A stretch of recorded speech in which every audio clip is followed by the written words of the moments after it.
Karina. Welcome back to my channel. Or if you're new here, welcome. I am an almost 49-year-old woman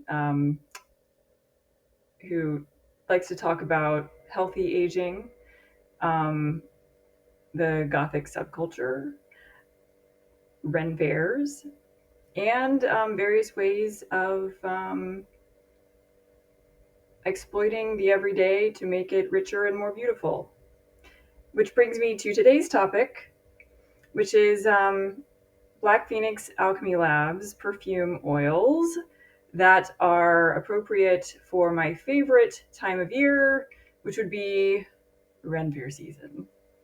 So it's currently the first week of September here in the North Atlantic to, the Northeast to Mid Atlantic. It is like high season for Renaissance festivals.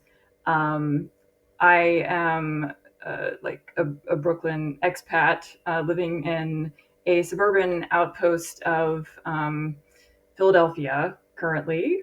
So my original home Renaissance fair was the New York Ren Fair. Still a favorite. The grounds are the most beautiful of all Ren fairs I've ever visited. My current home fair is the Pennsylvania Ren Fair, and my favorite one of all, which I went to last weekend, is the Maryland Fair. And I think anyone who's been there will agree, provided they have some basis for comparison, and especially the performers will proudly assert that it's hands down is the best fair. But anyway, that aside, the topic here, I want to get into it pretty quickly. If you've been with me for a while, you know that like a decade ago, my very first video was reviewing Black Phoenix Alchemy Labs perfumes that were like vampire oriented or kind of put me in that spirit. So in slight contrast to that aesthetic, the month of September and like late August, I feel like this is a very like niche territory, and I don't know if anybody else has ever talked about what is seasonally appropriate and exciting. I have a slew of oils that perhaps because of like very personal experiences with them and really subjective feelings about scents that are evocative of this time of year, which is, it's very sunny, it's drier, you get like that bite of cool air occasionally, and it's generally just spectacular, especially here. So I wanted to like highlight the perfumes that aren't quite Halloween, but they're not quite summer. It's like that middle ground. So I'm going to put on my spectacles because my vision is not what it was 9 years ago or even 5 years ago. But yeah, so my first, I'm just going to assume that if you aren't familiar with Black Phoenix Alchemy Labs, you can get to know them on your own. But I recommend that because it's like the original indie perfume brand. They have tons of like mythology and kind of fandoms that are represented. They're very literary. They've got just a lot of elements of storytelling in their perfume descriptions. A lot of movies and pop culture areas are highlighted in their collections, and they've got like their general collection, and then they have these limited edition series that are really fun. There are way too many perfume oils to choose from.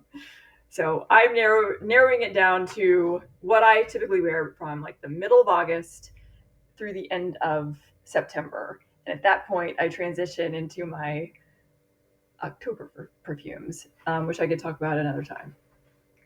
All right, enough.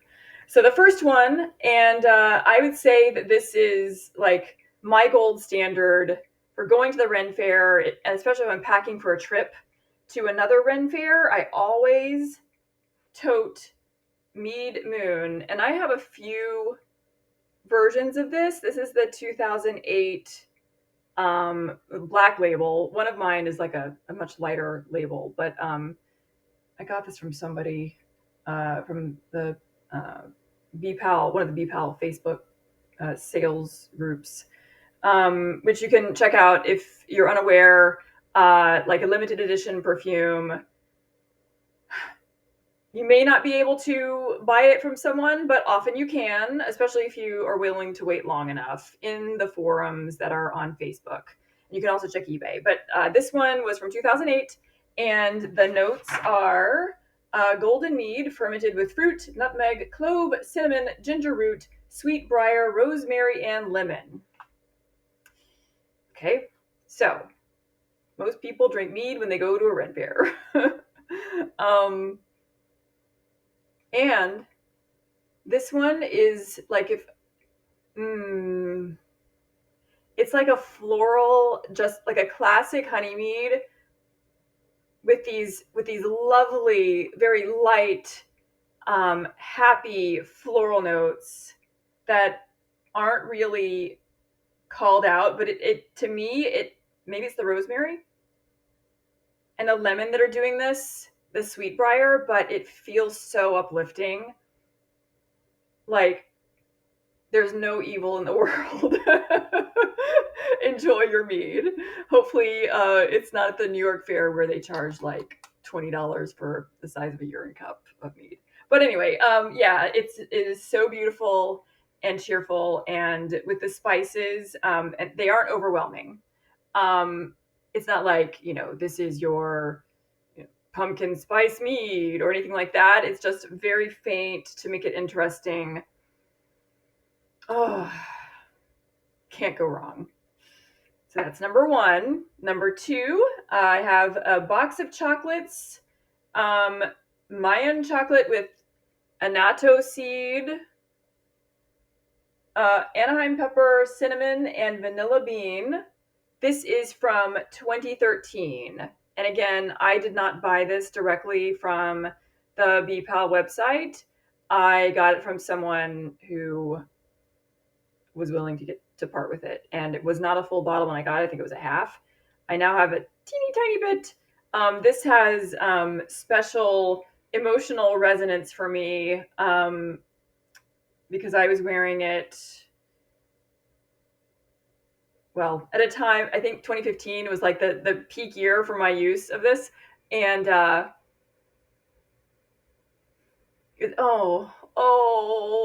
can just think of all the people who I used to go to Ren Fairs with back in New York when I was not young, but people thought that I was.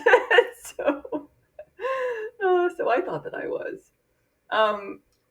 But yeah, it's what I love about this.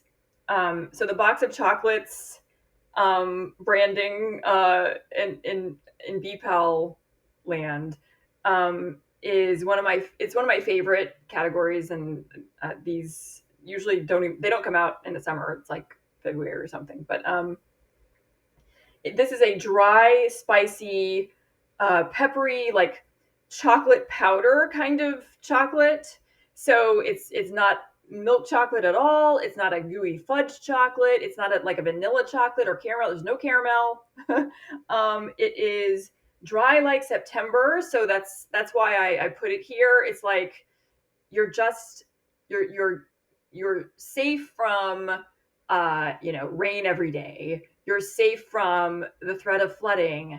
It's now approaching the harvest, but you can still go outside in shorts and a tank top. And if I'm going to the Renaissance Fair, I'm wearing something that's very minimalistic, probably exposing my midriff and my shoulders as much as possible because it can get hot out there in the early part of the season.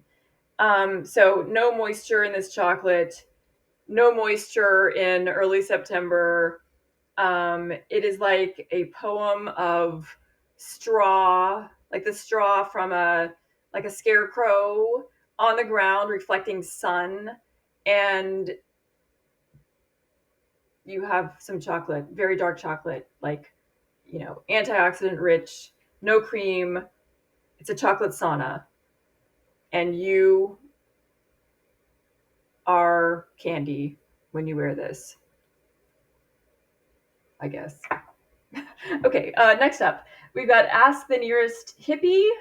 I will go ahead and just be upfront with you. I have a strong affection for patchouli in all its many formats. Some patchoulis are, you'll see in my lineup here, they're like sweetened by sugar, and they're, maybe in a complex blend that doesn't bury the patchouli, but it's there. Some are very patchouli forward. Some are really dirty and nasty. This one is, closer to the dirty side of the spectrum. There's something else I wanted to mention here before I get into this one specifically. As I get deeper into the season, I'm trying to kind of go in like the early and more summer, like weather-wise. This would be early Ren Fair season. If you don't care about that, it's a little bit more of the sunny and warm and dry. And then as I get deeper into the season, it'll segue to the more resiny, incensey, but not quite to the clove. Once I reach October, which is a separate video, or I'll make one, but clove and like the blood and the really heavy red musks that BPAL is so talented in crafting. I'm trying to stay away from that, because I think that draws the line between early fall and spooky. Okay, so now that I've defined some terms, great. So the Ask the Nearest Hippie notes are patchouli, hemp, smoky vanilla bean, and cannabis accord. Again, this was a 2015 highlight for me. Oh man, yeah. This is another one it's for some reason this is very comforting for me. It's like a comfortable.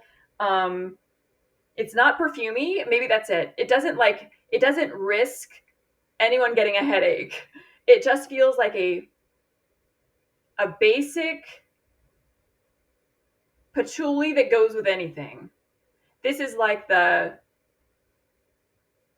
don't know, like the stonewashed jeans of patchouli. It's a straight leg jean. It's like that. It's like it'll just go with whatever. You can make it into what you want. You could layer this with something that's more sophisticated, or a one note like a vanilla or something, and make it, sweeter. But it's like a sweet earth patchouli of daytime. It matches your dirty Renfrew boots, even the cheap ones. It may not match those like $1,000 moccasins that I've never been able to purchase, but your other Renfrew boots that you save for the rainy, muddy days, it goes with those perfectly. All right, next. This is fun. This was actually a trading post blend made by. Sorry, I didn't show you this Ask the Nearest Hippie up close. That's what the label looks like. Okay. This one is because the pirate themed weekends at each of the fairs that I mentioned tend to be in August. This is towards the beginning of my video, and it's N Garde, EN space GARDE. I also got this one in 2015. I believe I ordered this directly from. Nope, I think I bought this from somebody in the forum. But this is rum. The notes listed on the website: rum flavored candies, caramel, pirate tobacco, sugar cane, and vanilla beans. And it is like the caramel and rum. If you have Red Lantern, or if you don't, Red Lantern has like this chewy, really caramelly kind of tobacco rum. Though it's not exactly like Red Lantern, but if you enjoy Red Lantern, you'll find that this is similar but more playful. Like we're pirates. We're dressed like pirates, and we're sweaty, and this is covering up that smell. Because it's quite strong. Like this will last if you put it on and go out. The next morning, you'll still smell it on yourself. So don't wear it unless you really love it. If you get it on your clothes, it'll probably linger on your clothes. But it means more bang for your buck. And I really enjoyed this. I always wear it for Pirate Weekend. And the label is here's some pirates. It looks like they're at a Ren Fair. Maybe they are. Maybe that's where the photo shoot was. Yeah, it's kind of like a candy caramel and tobacco musk. All right. The next one is one of the most interesting perfume oils in my entire vast collection. I don't have a full bottle. This is an imp. I don't know where I got this from, but it may have been a Fremp actually. Beer from the Marsh Woman's Brewery. So this is a 2010 vintage. From the website, I just copied the whole description because it wasn't too long and it's really illustrative. In the kitchen were frogs roasting on the spit and dishes preparing of snail skins with children's fingers in them, salad of mushroom seed, hemlock, noses, and marrow of mice, beer from the Marsh Woman's Brewery, and sparkling salt Petra wine from the, I'm saying that wrong, from the wine, oh, sorry, wine from the grave cellars. And the notes are a beer flavored with marsh arrowgrass, yew berries, purple foxglove, and giant hogweed. Okay. Why is this so interesting? First of all, though I'm not much of a beer drinker, unless it's a Russian imperial stout with, like cacao nibs, caramel, and other things like that. Barrel aged, you know. Other beers I have no interest in, so I haven't sniffed a lot of them, but those that I have sniffed and turned my nose up at, none of them smell like this. Nothing. I would not associate this with beer. So, what do I associate it with? Well, it's grassy. It is very grassy. It is herbal flowers, maybe with a base of wheat, maybe. It's almost,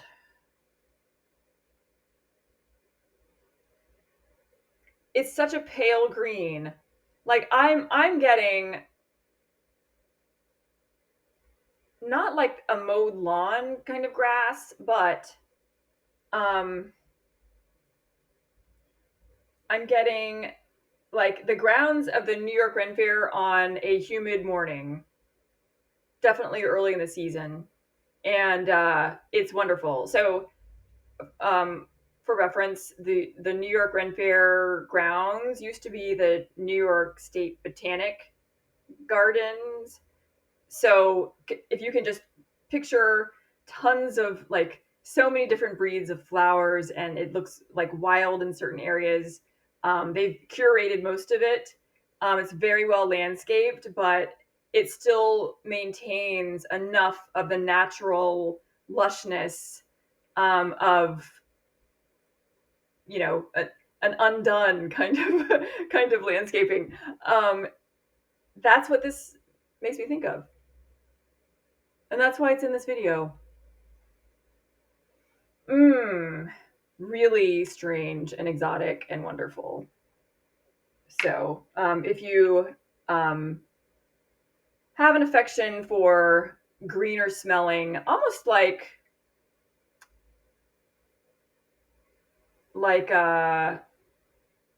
oh, what do you call it? Like green figs. Um, I never know when a perfume, oil, or an essence lists fig as one of the notes. I never know if it's like the purple, like the kind of figs that I like eating, or something else that has more of a green um, affect to it. That's what this would be, kind of a green fig. So yeah. Next is My Little Grotesque, and this is cardamom dusted cupcakes. This is from 2016. It was a Lilith, and here's the label. So, and this is one of those personal associations. It may not make sense to everyone, but allow me to explain. First of all, cardamom is glorious. And if you can find a cardamom blend that has a little bit of something else going on to make it more sophisticated, it's so delightful. So this one, it I included it. I'm including it in this video because of a cardamom chocolate cake that I had at a former Ren friend's wedding in the summer. It took place in the summer in upstate New York, and it was wonderful. And this cardamom chocolate cake, I'm not really a good dessert eater, but I love cardamom, and it was exceptional. I think I had 3 pieces of this cake. This does not have any chocolate notes, but the quality of the cardamom, the strength of it, is relative in my mind. So yeah, this is a like a yellow cake cupcake. The cardamom is salient. I wish it had greater throw and wear time, but you can even just, I love this so much. I'm just gonna put it on.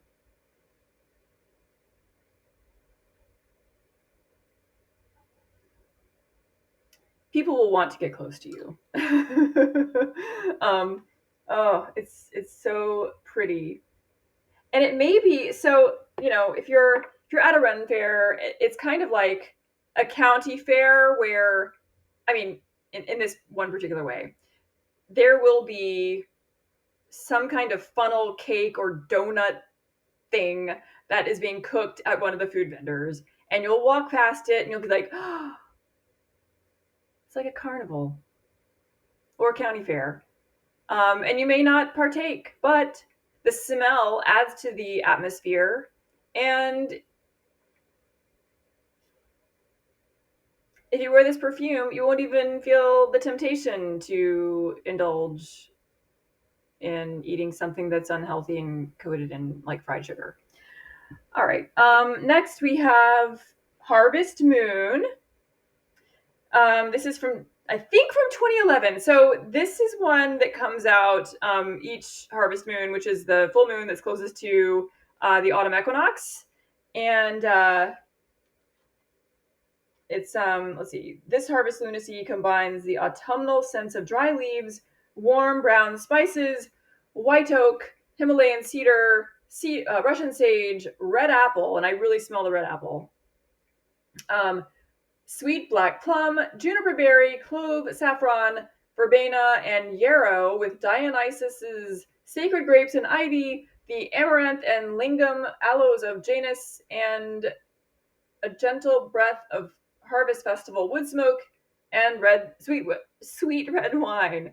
Now that's a lot going on. So um,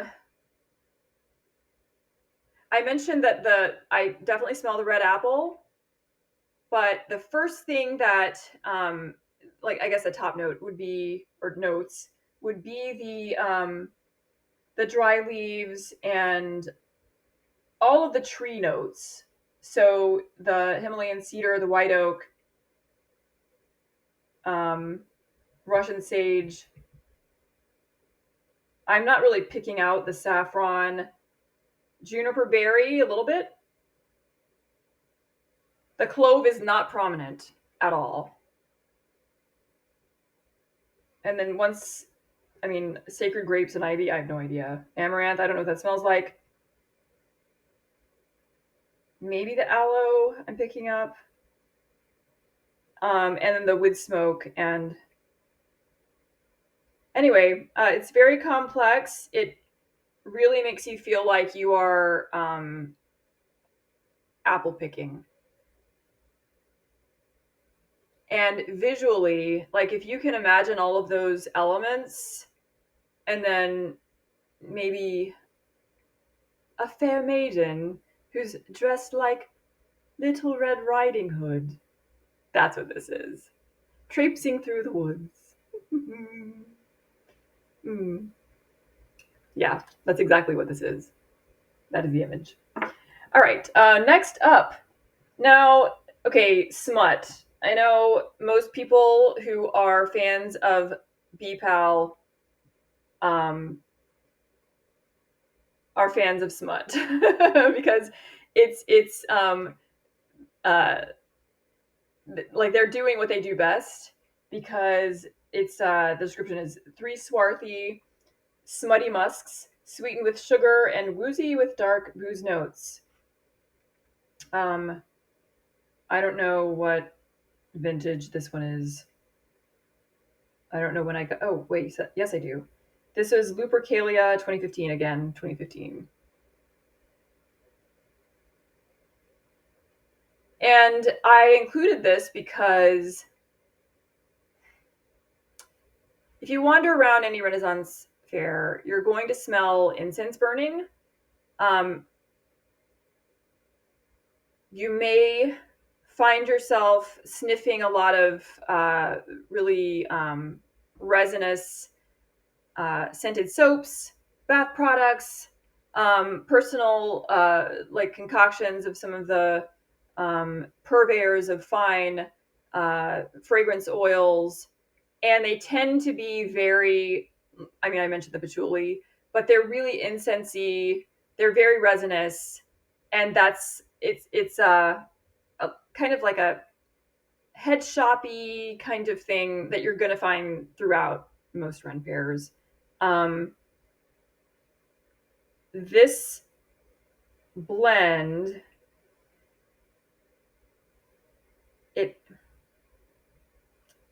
I definitely get the sugar and the musks. Yeah, I mean, swarthy and smutty is it's perfectly said. Like that's exactly what it is. There is a dirty, like animalistic feeling to this. It There's heat. It's in your face. It is musky, rich. It's coated in sugar granules. Do you understand what that would be like? Like it has a grittiness to it. It's like the booze and um, the musks are rolled up in something that's sticky, and then it's like it's on this table where it just gets rolled around in the granulated sugar, and that's what you become. Delicious. Okay, so the next one is, oh, here we're getting into the cooler part of the season because it's time for Madame Moriarty, fortune teller. I consider this to be one of BPAL's crowning achievements. It is one of the most beloved fragrances that they make, according to many. It's not just me, but you really can't go wrong with this. If you're like, I don't know what to buy, how do I know if I have never smelled anything? Well, take the advice of people who own tons of this shit and just get this. Why? So, okay. The notes are red musk, vanilla bean, pomegranate, patchouli leaf and wild plum. So here, the patchouli leaf is not patchouli. It's different. Can I describe? I'm using this crappy Clipchamp software that was like automatically loaded onto my laptop. So anyway, it stopped recording at half an hour. I'm going to try to make this fast. So I was talking about Madame Moriarty, Misfortune Teller. Sorry, I believe I said fortune teller earlier, but good. I've corrected myself. Um, again, this is a blend that is very sophisticated. It's part of the Carnival Diabolique collection, which I believe remains on their website. So you can probably go there and get this as long as it's in stock right now. And it it has like this very elegant, very womanly kind of beautiful red musk, but also fruity in a way. So the pomegranate and the wild plum, they add this like tart, but not acrid or sour smelling fruit notes. Um, it's moderated by the musk and the patchouli leaf. It's all blended with this like cool vanilla. At least to me, it's a cool vanilla. It is masterfully blended. Like I would, without looking at the or reading the list of notes, I would not be able to identify all of them. They just blend together seamlessly. It's not one of these like storylines or like, oh, I'm getting the apple first. Oh, I'm getting the trees now. Nothing like that. This is all at once. This is a majestic woman who is dressed in royal colors, purples, magenta, and you're going up the steps to her wagon, and you're in there, and there are these luxurious uh, silks draped everywhere, and velvet, and she's just magical. That's what this is, and you'll become magical when you wear it. Okay, I'm gonna have to move on. I could say a lot more about that one, but all right. The next one is Bloodlust Bonbon. This is from 2015, and I only have an imp of it. It is really dark. Look at that, the color. So this is aged, and this is the way many of my BPAL oils look when they're aged. This one is especially aged. It is a very golden brown. Um, and this is the label. Whoever decanted this knows what they're doing. Decanted by, oh, I can't read it. Oh, sorry. Okay, but the notes are smoked cacao with dragon's blood resin, red musk, red patchouli, and vetiver with a drop of cinnamon. So Ren Fair, Ren Fair, Ren Fair. Like the dragon's blood, that's something that just permeates. Like if there's incense burning, it's, I would say, 75% chance that it's dragon's blood. The reason I included this, well, I mean, it does very much capture the atmosphere, and it's a bit dusty atmosphere of a Renaissance festival. This is the smell that I would tend to have on myself, my body, on the way home from the New York Ren Fair back in the day, because I would have dabbled in all sorts of perfume oils that are available to try out on oneself, and it would just be this mishmash. And then like you're dirty, and there's maybe some dust on your clothing. Um, yeah, like dragon's blood, musk, incensey, patchouli, spicy oils would be all over my arms from several vendors' testing tables. So this makes me think of the end of the day, heading home from Faire. So, okay, that's enough of that one. Next, we have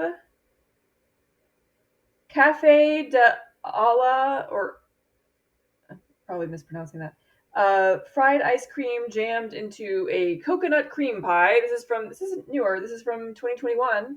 The notes are fried cinnamon sugar with strong coffee. Oh wait, sorry, those aren't the notes. The notes are what I just said. So that's the full description. And then what I smell is fried cinnamon sugar, strong coffee boiling underneath. So like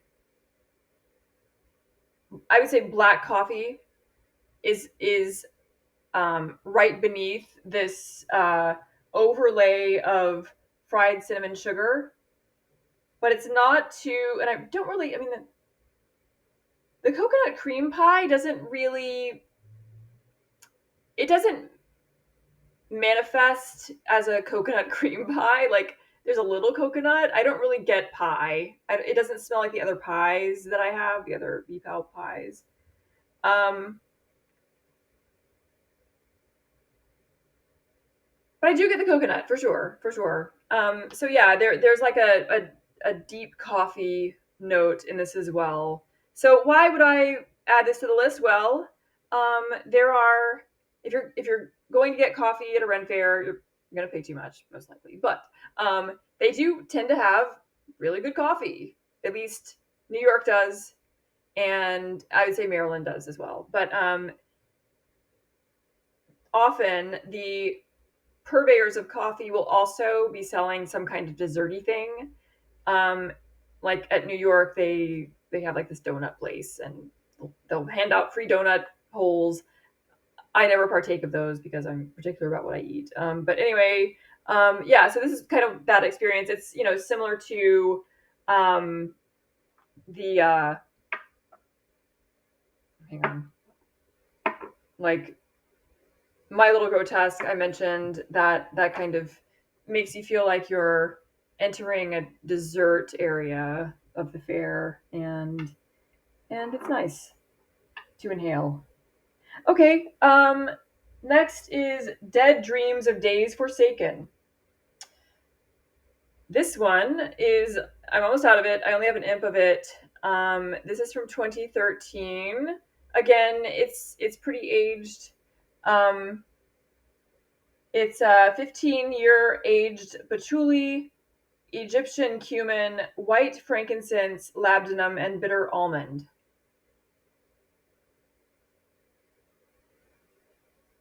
And this is some special stuff. It is probably the unexpected convergence of the aged patchouli with the cumin. And I must admit that I don't really know what labdanum smells like on its own. Sorry about that. But the bitter almond, it all sounds very bitter, doesn't it? And perhaps off-putting. Um, it is very dry. It is very intense. It is very resinous. And it is another patchouli blend. Sorry about that. But it is again, I consider this to be a masterpiece. That's why it's almost empty, but I don't want to use the last drop. But it is it's like drawing the tower card in tarot when what you needed was the tower card in tarot. It's not like, oh my god, my world's gonna fall apart. It's like, I want the world that I'm in to fall apart now. Let's do it. Oh, it's like triumphant. It's like, yes, fall down, I will begin anew. All right, we are towards the end here. This is before I end. There are a few that I'm not going to spend any time on really, but a few BPAL staples that most people own that are very Renaissance Fair appropriate, very appropriate for this year, really speak of the season, at least to me. and that would be aged snake oil. And I have several imps of aged snake oil. They're almost black. They're so thick and really gorgeous if you like snake oil. And that's the blend of exotic Indonesian oils sugared with vanilla. Um, and along the same lines, Scheherazade, which I don't remember the notes, but it's kind of like snake oil, but with a little bit more polish. It's very grown up. It's very exotic, and it has like a this amber glow within it that separates it from the snake oil in my mind. Also, Sin is very good, and I don't have either of the latter anymore, but I used to carry them with me when I would go to Renaissance fairs. Okay, so the last one here that I'm going to talk about is maybe just because it's another patchouli blend, it's just sugared patchouli. This is Silky Bat. Mmm, mmm. Sugar patchouli, but it's more than that. Like I almost here's the label. I feel like there is a faint chocolate note in this. So to my nose, having smelled all these other patchoulis, there's something in here that's not sugar and it's not patchouli. It's like a deep dark chocolate. And it just makes it special. It's unexpected and yeah, I don't wear this a lot because I spent a lot of money on it. And I feel like it's just very precious to me. I wear it sometimes, but with all the other patchoulis to choose from, it's not the first one that I'm going to wear if I'm going to go out and be sweating. You know what I mean? I got this, it has sentimental value. I got this at the Oddities Flea Market um, in 2018 at Brooklyn Bazaar at the Blood Milk table. And I was looking at the jewelry, which, it's all pretty pricey. And I don't know any of their pieces, but I would, love to. But that was, you know, um, a really interesting part of my life. And I think that was the last oddities market that I attended. The Brooklyn Bazaar was no more as of, I don't know, end of 2019, early 2020. I can't remember when they stopped existing. Can't remember exactly, but it was after the Murder of Crows Festival there in the fall of 2019, sometime after that. But yeah, so many memories associated with this. This is another one of those that everyone loves. You know what it kind of smells like? This, oh, it does kind of have a beer smell. When I think of this, or it smells like the taste of one of those Russian Imperial Stouts that I would be open to sampling, that has all the, like the, aged in bourbon barrels, chocolatey, caramelly kind of notes. So yeah, so that's it. That's a wrap. Thank you for joining me, especially if you've tuned in for the entire 43 and a half minutes. And I hope to see you again through the screen. Please subscribe to my channel. It really helps me out a lot. Okay. Enjoy the rest of your day or night.